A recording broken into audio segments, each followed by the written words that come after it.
Good evening. Good evening. Come on, y'all. That was a little bit weak. Good evening. Good evening. All right. Thank you so much to everyone who has came out tonight for Black History Live. Come on, let's get a round of applause.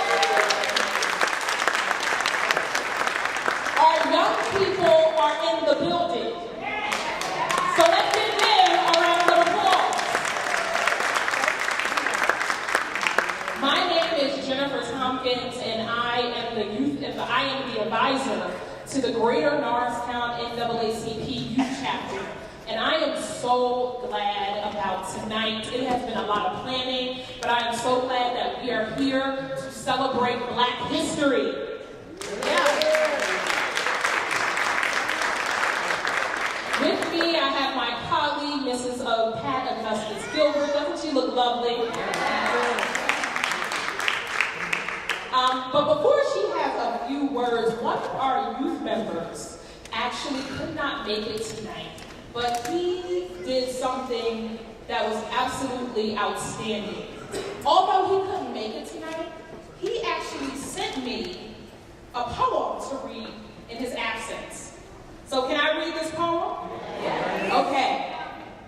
So it's, what is Black History Month? Some may say it's a time to celebrate the lives of African American ancestors who have paved the way. Others say it's a time to celebrate your true Blackness and culture. Black History Month is just not for a month. We are Black 24/7. So we should celebrate it every single day. We should always be proud of our brown and black skin, which shines in the sun on a nice sunny Sunday. In a world where some people still see us as animals and inhuman, we need to stand tall and embrace our beautiful skin. In the words of the late and the great James Brown, we are Black and we are proud. Thank you. And that was written by Mr. Matt McCray, who could not be here. So without further ado, I am going to hand it over to my colleague, Mrs. Pat Augustus Gilbert, and she has some words of welcome. So let's give it up for her. Mukala Nore. Good afternoon in Swahili. We welcome you and thank you for joining the celebration of the Black experience. We're going to extend special thanks to Little Doris. Little Doris, can you please stand? Little Doris is Norristown's unofficial historian. We thank her for the exhibit. We thank her for her contribution, and we really, really appreciate what she has done over the years. We are a community, and it is time for us to come together as a community. It's a time for us to unify for the good of all. This is a time for us to reflect on our strengths and how we can use them to make a difference in other people's lives. This is a time to focus on the growth and development of our youth and prepare them to become future leaders. The community connection is vital to our future, the future of our country, and especially to the future of our youth. It is in this vein that I salute Jennifer Tompkins, our youth advisor. No, she had a vision about this, about us coming together, about us recognizing youth, about us celebrating Black history, celebrating each other, celebrating us, with all of us together, unified. And she was able to put this together with the assistance of the Freedom Fund Committee, who helped in the execution of her vision, of her dream.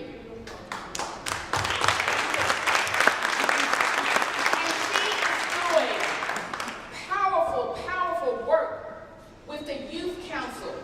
So if you have a child between 14 and 17, 18, they must be a part of this youth council.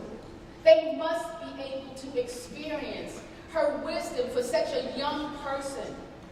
She not only walks the walk, she talks the talk. It has been such a pleasure for us to work together, for me to personally work with Jennifer. But we always must remember everyone. We are different, but the same. Connected as one people, one spirit, and one community. Thank you. Before I begin, donations are greatly appreciated. So if you'd like to make a donation to the NAACP for the Youth Council and for our scholarship and educational programs, please feel free to do so. Thank you.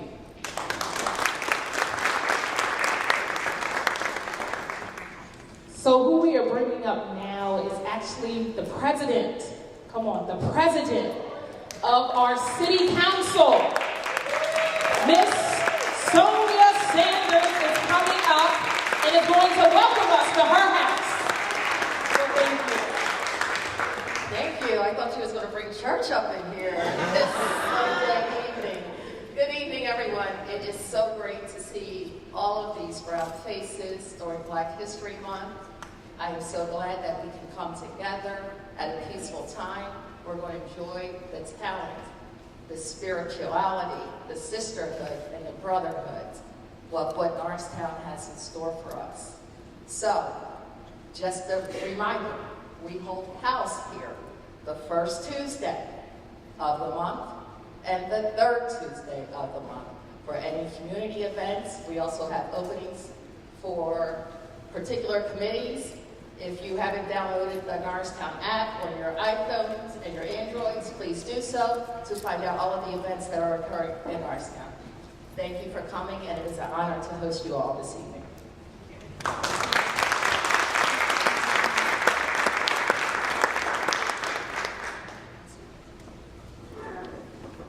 Hello. I'm Danae Williams. I'm 17, and I'm going to sing the Black National Anthem for you. Lift every voice and sing till earth and heaven ring. Ring with the harmony of liberty. Let our rejoicing rise high as the listening sky. Let it resound loud as the roaring seas. Sing a song full of the faith that the dark past has taught us.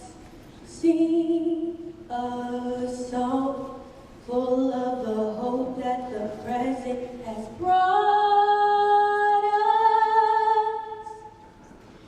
Facing the rising sun of a new day begun. Let it march on till victory is won. Stony the road we trod, bitter the chastening rod, felt in that day when hope unborn had died. Yet with the steady beat, have not a weary feet come to the place on which our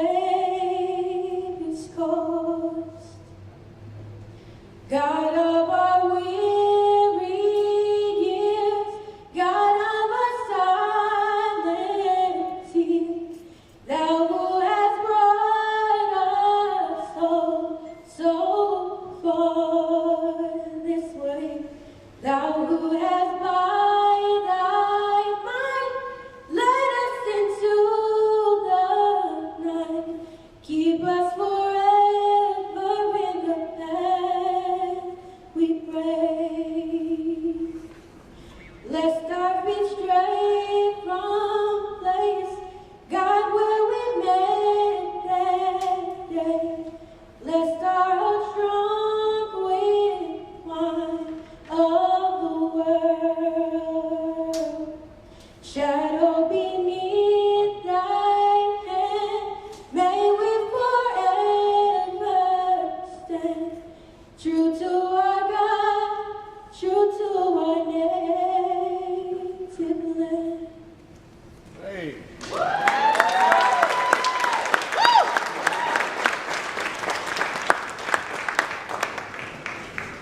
I think that deserves an amen.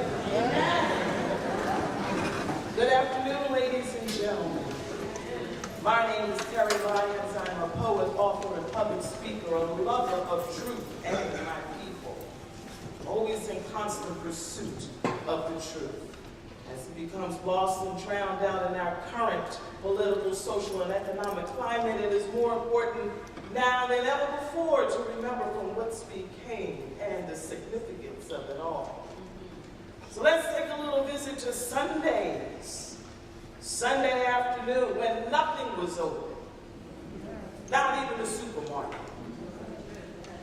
Sunday was only for family, friends, prayer, church, and Sunday dinner. You remember that day? Mama woke me up out of the church pew, gave me a little tissue to clean myself up, and said, baby, let's get in the car because it's time to go now. Where are we going, Mama? Going home? No, baby. We have to go along with the family up to dinner tonight, and I don't want to hear no mess out of you.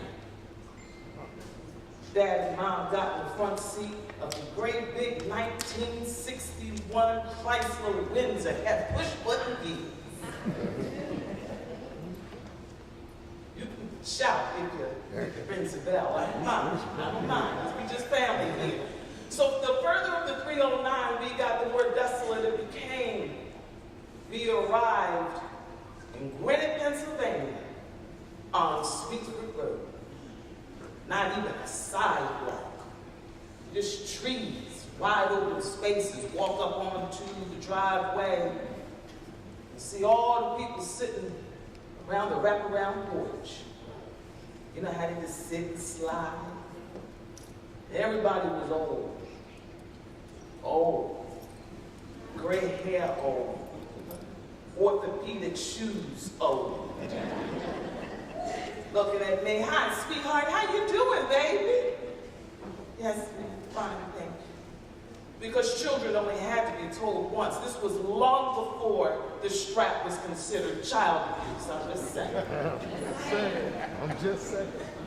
So Cousin Nona comes out onto the porch, oh, I'm so happy to make it. She was just as proud as she could be wearing her little apron. The dinner was about to be served. Come on in here, y'all.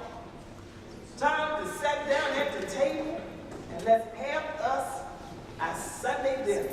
Everybody trailed in from the porch on to the dining room, and we had to gather around, hold hands, and bow our head and pray. Cousin Joe began, Lord, I want to thank you for the food we're about to receive.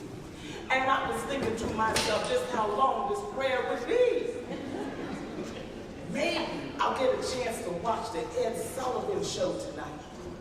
Lord, thank you for the hands that prepared this food for the nourishment of our bodies. I looked over to Mama, her head was down in her lap. I looked over to my daddy, his head was down in his lap. And I saw the steam rising up out of that turkey and mashed potatoes. Ooh, it looked so good. Cousin Joe must have blessed every pot and pan and fork and knife and spoon and plate and fork we had in the house. Would you please get on with the prayer?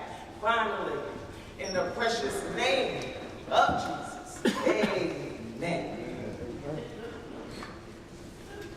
Pass the food around. I let the turnips just slide right on by. I don't like turnips. I ain't never liked no turnips. This has been children were seen and not heard, and as the old folks were passing the food and they were chit-chatting around, I had no choice but to listen and then to feel the precious love that their little dog, Pretty Girl, was giving me right up under the table. Well, I heard all this chit-chat about how things used to be. They kept talking about Luella Fulcher Williams. They kept talking about her and how hard she worked and prayed.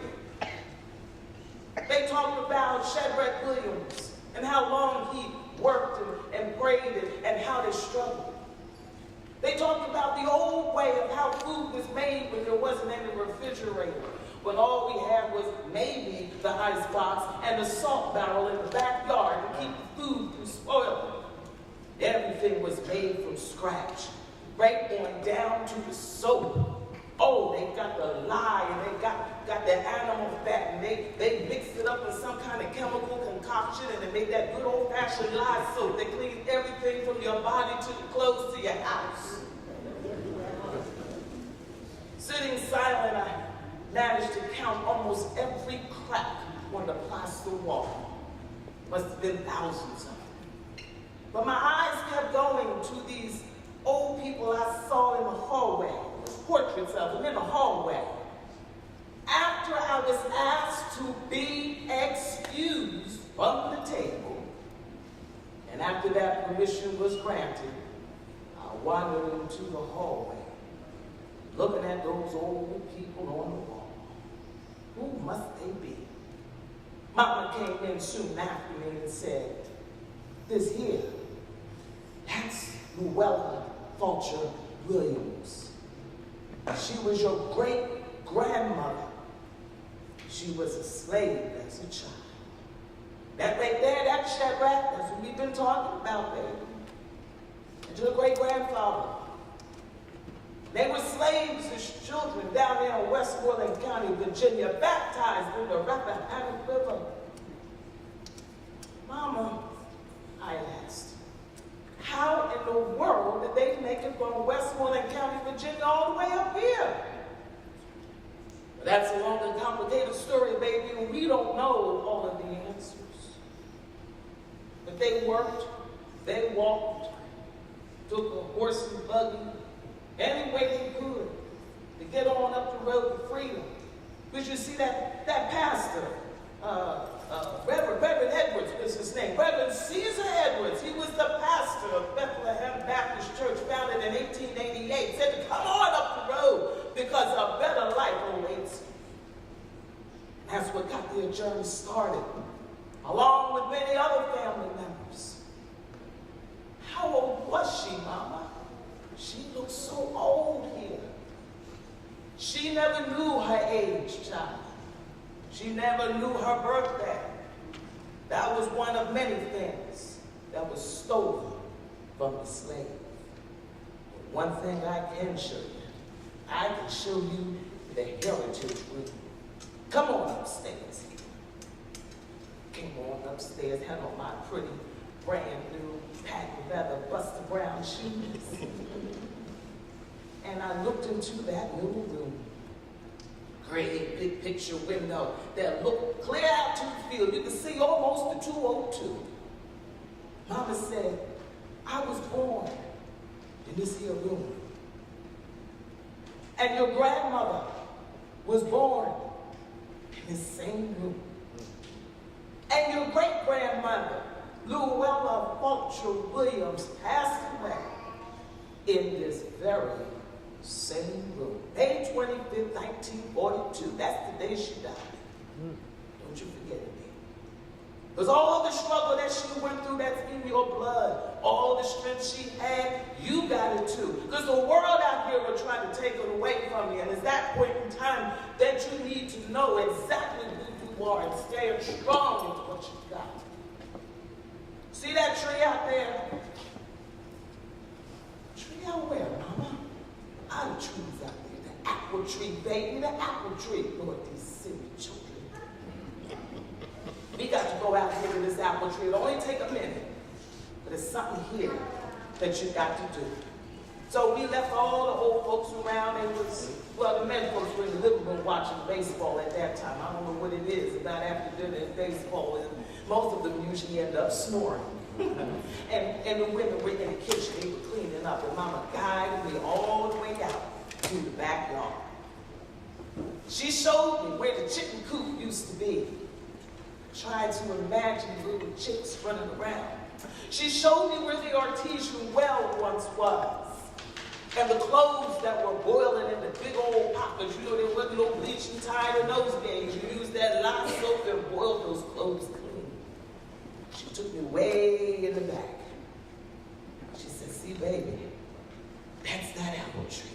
I picked many an apple from that tree to make apple sauce, to make stewed apples, we canned apples, and sometimes we took the peelings and mixed that with the pear peelings, and we made us some good apple jack wine. Yeah, you got to have some wine there. Your grandmother picked apples from that same tree. And your great-grandmother, Lord bless her soul, she picked apples from that tree, taught me how to do it as a child. So baby, you get that cart over there, that crate sitting right there. I'll help you up. But you got to pick an apple from that tree. Go on, baby. Get your apple. I stepped up on the crate. I reached up as high as I could, and I picked it out. 4 generations strong, an apple from that same tree where my mother, my grandmother, my great-grandmother picked apples for the dinner table. And I took a bite. It was sweet, but tender. But I wasn't tasting it with my mouth. Mama had made everything so real to me. I was tasting it with her memories. All of her bittersweet memories were now baptized into my soul every time I took a bite of that apple. Mama took a bite too. And it was that communion of blood, love, sorrow, joy, strength, conviction, encouragement, history, love that was all wrapped up into that apple. And to this very day, and I think of that apple, and I think of that tree, and I think of my mother, my grandmother, my great-grandmother. I don't care what awaits me outside that door. I know I got the strength to carry on.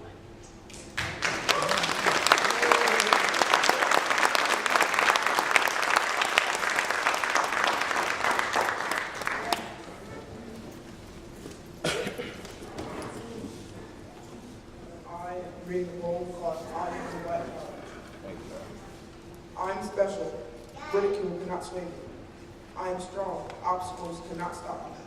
I hold my head high, proudly proclaiming my uniqueness. I hold my pace, continuing forward through adversity. I am proud of my culture and my heritage. I am confident that I can achieve my every goal. I am becoming all that I can be. I am the black child. I am a child of God.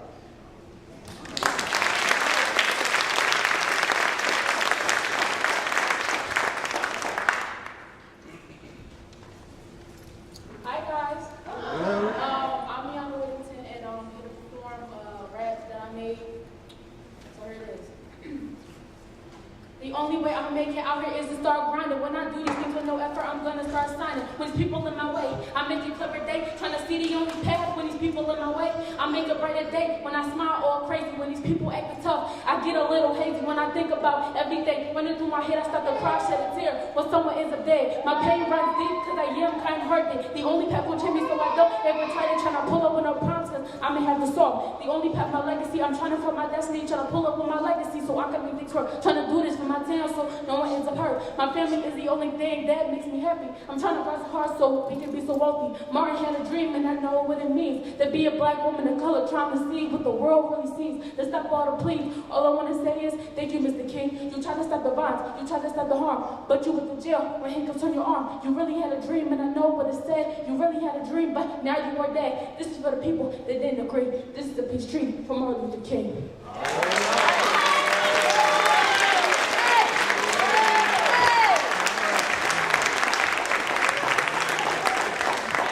How you guys doing today? My name is Kenya Vaughn. I'm 17. I sing, I songwrite. The first song I will be performing is called The New Black Anthem, NBA for short. What inspired me to write this song is the discrimination that we probably all face today, and I feel like this needs to be heard. Yes, for people that know me, those that don't, my name is Joey. Go by the name of Joey Crack with 2 Ks. I'm an artist, I rap, and this right here is by far the best thing I've been a part of. In the past 2 years, I've been making music.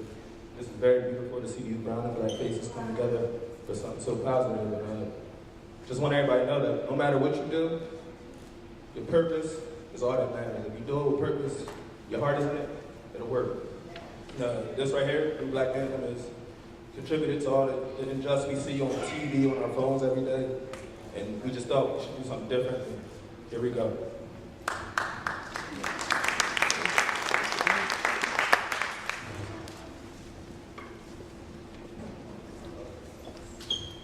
I'm gonna do acapella because I'm not. No,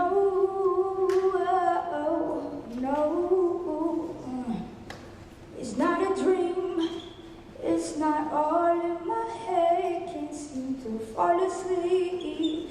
We need to face reality, cause I don't wanna keep on fighting, no. We gon' keep on trying, though, and we gon' keep on wishing. We gon' make them listen, yeah. They gon' make that fire grow.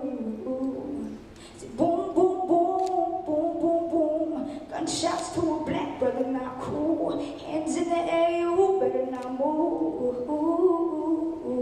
That's our reality, reality is so crazy, crazy. Not gonna stop until it's over. We gon' fight back like we're soldiers. Our reality, reality is so crazy, crazy. Not gonna stop until it's over.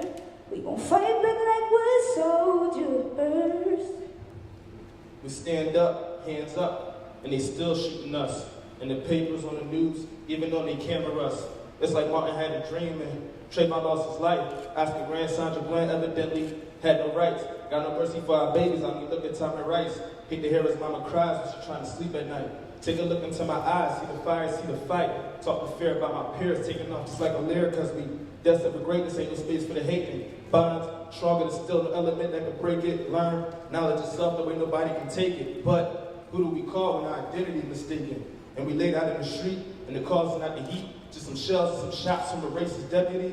Got me thinking, what's the deal? Got me thinking it's surreal. A cold heart in a cold world, making kinda hard to chill. Got babies missing meals, ball players, they making meals, and the best thing we get is a hashtag and some nils. Not at all is it a joke. Man, our situation real. Ain't no justice, man, it's just us, and that's where the end until.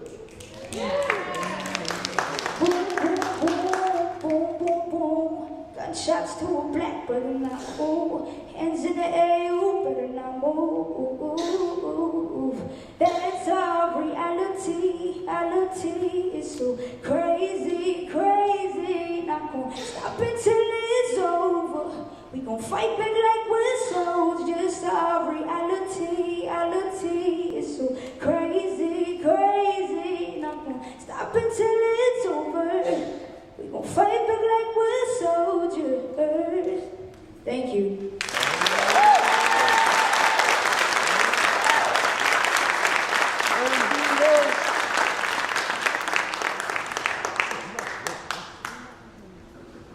So hopefully this next song plays. This next song is called Black Queen. I wrote it because, I'm on social media and I see a lot of women specifically trying to change themselves, and I just really want to say, you don't have to change yourself at all because we are all beautiful the way we are. So.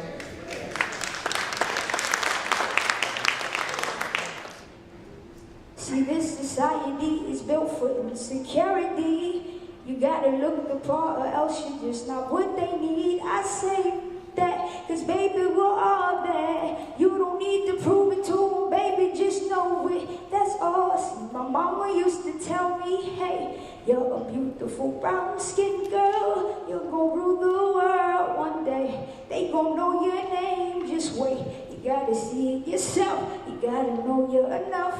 I'ma do me to the day that I die. Don't give a damn what they like. It's all about what I like. Yeah. See, I'ma do me to the day that I die. Don't give a damn what they like. It's all about what I like.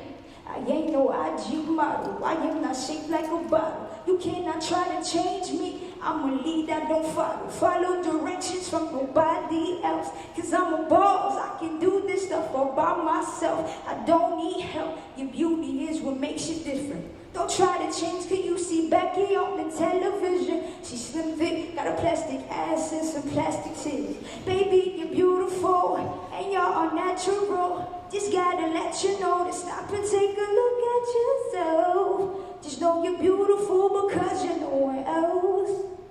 Stop and take a look at yourself. Just know you're beautiful because you're no one else, yeah. Thank you.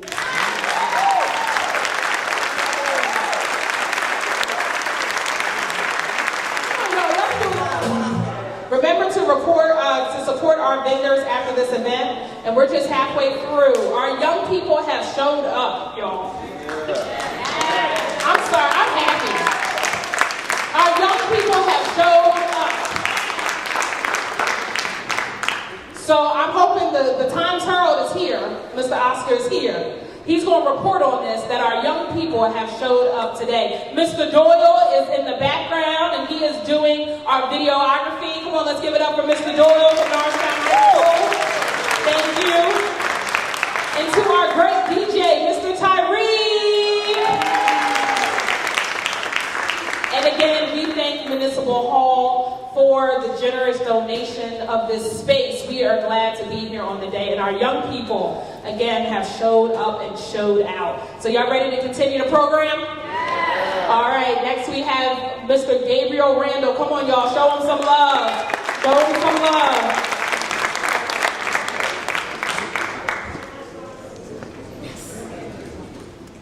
How y'all doing today? I'm going to talk about Willie Jeffries. He was born on January 4th, 1973. He was the first African-American college Division I head football coach. He got the job in 1979 at Wichita State University.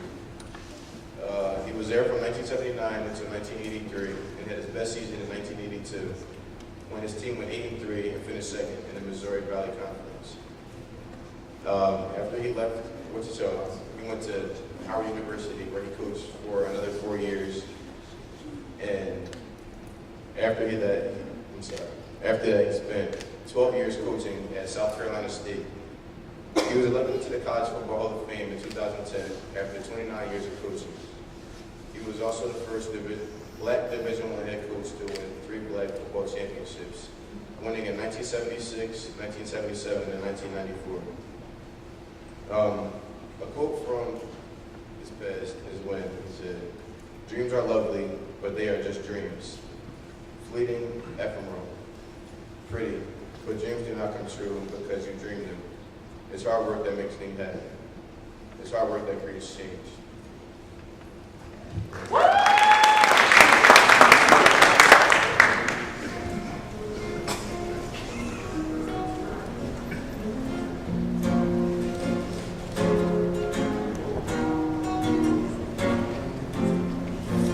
I want to break from the sand. I don't want to hurt you, but I need to breathe. At the end of it all, you're still my best friend. But there's something inside that need to relieve you. Which way is right? Which way is right? to move on. No, I'm riding separate ways, and it feels like I am just too close to love you. There is nothing I can really say. I know I can teach you myself, and it feels like I am just too close to love you. So I'll be on my way.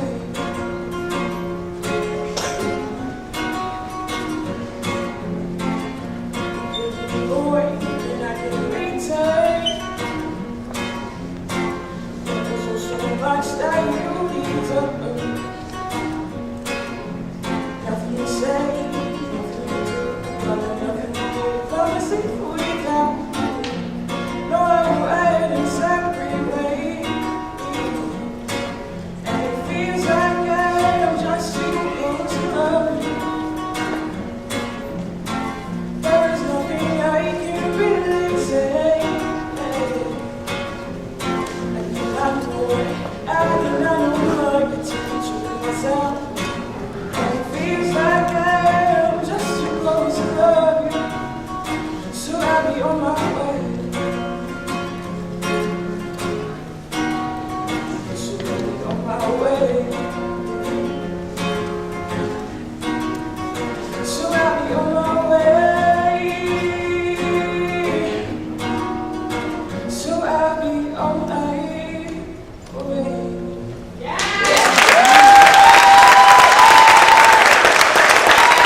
My faith in youth is restored.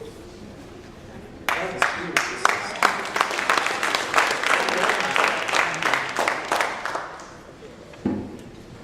Let's visit into the vortex of the spirit of our ancestors. That northern migration. What they must have gone through. You know, when we leave out, we know where we're going. We know where we're going to stay. We know our accommodations ahead of time. Now imagine not knowing anything. Thinking back to the 1920s, right after World War I, when the northern migration really began to get its lilt. As the Puritans dried up the alcohol and the influenza virus waned, as another anniversary of Red Summer came round, as Butterbeans and Susie gained vaudeville fame, a fever took hold to hit that northbound road. So we packed up everything we owned to board the Orange Blossom train heading up the Atlantic coast. As the stock market rose and the stockyards grew, as Henry Ford's invention created jobs for glass, rubber, and steel, yes, as the trap doors of the speakeasies hid the booze, Jim Crow buoyed upon the northern lakes, while we called the Illinois Central or that Dixie Flyer to Memphis, St. Louis, and Chicago. As the fife and the drum found its way to the edgy Delta Sound, yes, as the boll weevils ate another crop, and tenants were cheated once again as the Mississippi River caught the echoes of Sun House and Satchmo. Highway 61 carried those who could not take the train. As the Texas oil, hope I don't disturb this too much. As the Texas oil coated the state and the invisible empire maintained its terror campaign. Yes, they burned people with acid and castrated men.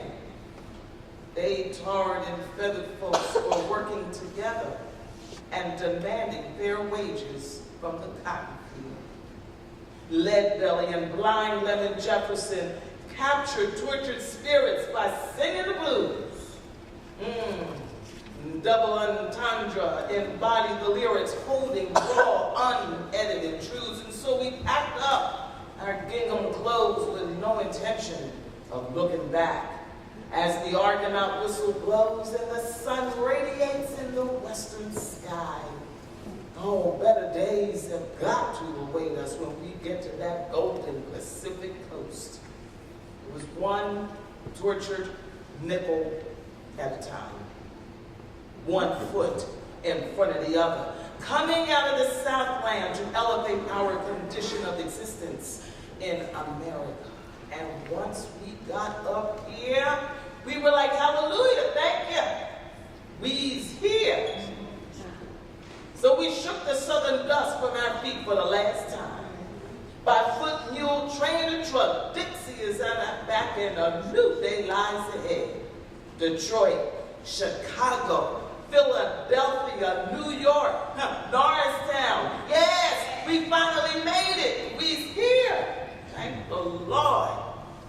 He's here. But it don't feel the same. All that we've ever known is gone. The warmth of familiar relations. The sustenance across the wide open fields that swallows up that evening sun down into the local foyer. The smell of the wood-burning stove. Gone. Doesn't seem quite real just yet, but we's here. Oh, we got honking horns and all these loud machines. Look at all these cars and people running up and down the street. Oh my goodness. The skyscrapers are blocking the sun. Storefront church right next to the bar. Lord have mercy.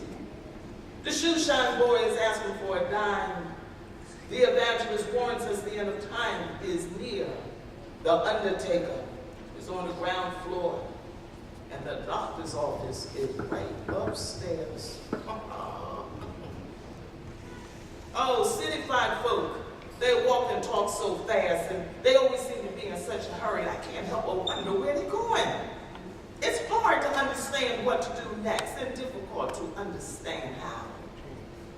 Well, once we get up here, every door is shut tight until we get to the belt, the bottom, or uptown. With no more to offer than cold water flats, kitchenettes, or the second floor back, but it beats the plantation shack, and we's here. Yes, we's here. And it hurts. We're put to shame by our own people, calling us simple-minded and backward. White folks act like they're afraid and they only speak when the rent is due or they're looking for a nurse, a butler, or a maid. Don't you know we traded boll weevils for roaches? An outhouse for a stopped-up toilet. We traded farm fresh air for the funk of a run-down building and a tower of stairs, but we's here. Slowly lynched, packed up on top of one another, fussing, expired tempers pouring blood out into the street, slowly dying, losing our grip on this thing called hope, fighting just to breathe our own air. Well, we patched together parts of down home that we miss the most, our music, our food, our song and dance with the best of folks who share and enjoy what we're longing for. Then it's back to the Madam's kitchen, Mr.'s factory, Master's cleaner boy. But we's here. Yes, thank the Lord. He's here.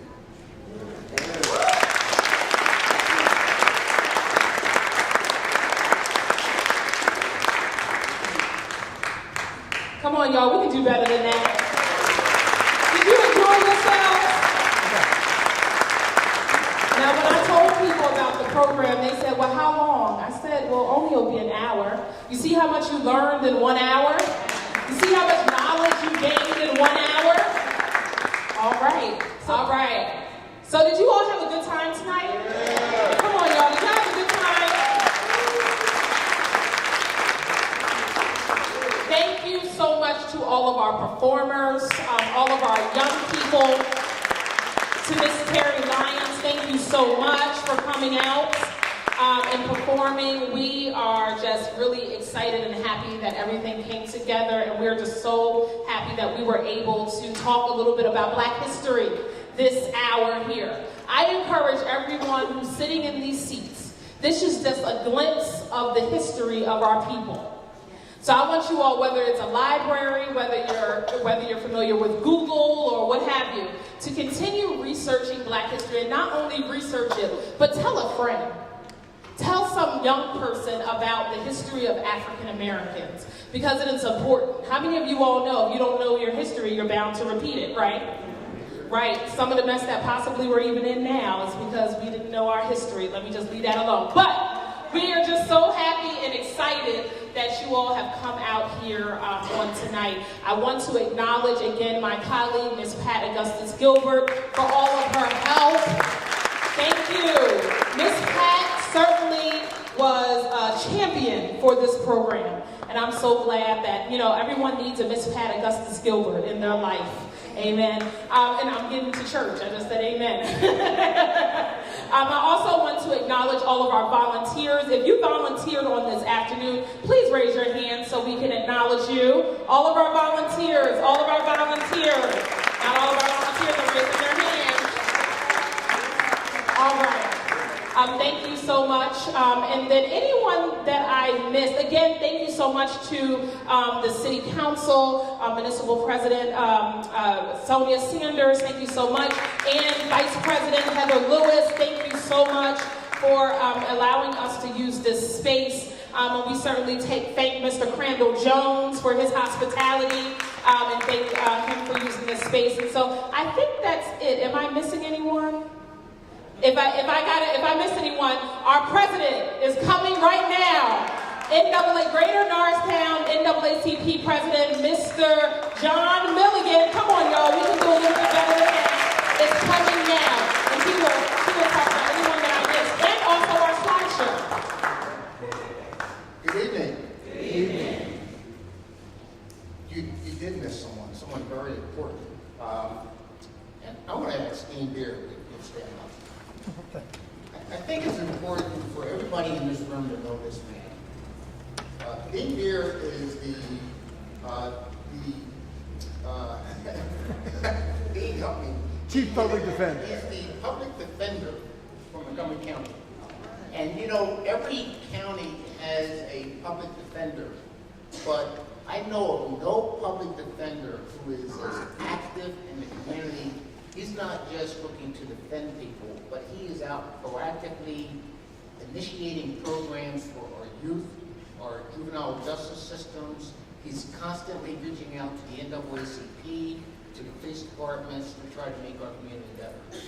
And I say that you need to be aware of that, because when you have people working that hard for us, there's other people who don't like them. And sometimes they become a target. I think that it's important for everybody to know when you've got someone working that hard for you, so that he should know that we have his back. So, thank you, Dean. Thank you, John. Thank you.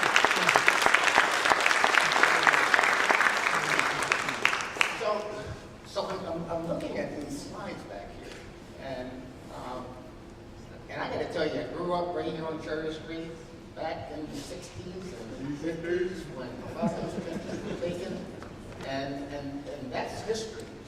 And you know, those of us who are working in the NAACP to try to make things better, sometimes it wears on you. You know, because racism is here, it's going to be here till the day we all die, and it's tiring. But when I look at these pictures and I see that history, and I'm reminded that people have fought for our rights and our freedom for so many years, and it just kind of reinvigorates me. And seeing all of you is also, to me, just seeing this turnout, this is tremendous.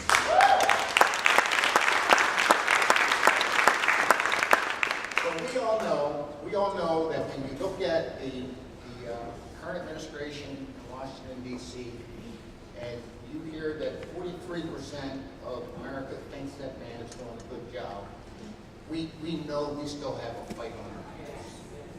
You know, and we have to be mindful of that. So I just ask you to continue to be involved and remain engaged. I'm going to ask the executive committee of the NAACP, please stand just so that everyone can see you. My wife is a vice president. She's not here tonight. So this is our executive committee. Val is sitting in the back.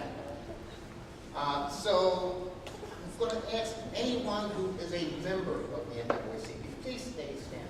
Anyone who is a member of the NAACP, please stand.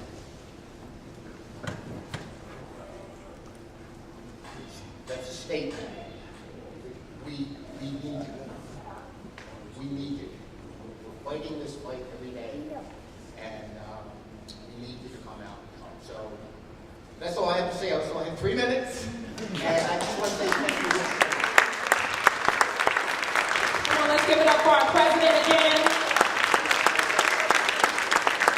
And I do have one last person to acknowledge who played a very integral part into today. As Mr. Milligan said, his wife, Mrs. Linda Milligan, she had to be away in Boston, but she made sure that before she left, she had programs printed. She gave us certain things that we needed to have as far as our vendors, and she made sure that we had registration forms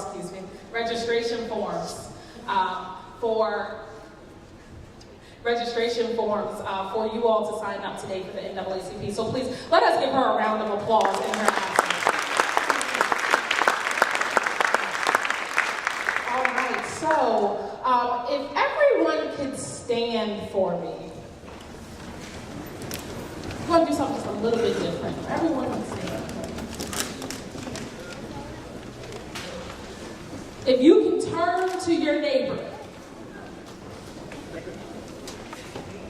and say to your neighbor, neighbor, oh neighbor, I promise to keep this history alive. Because we know that Black history is alive. We know that Black history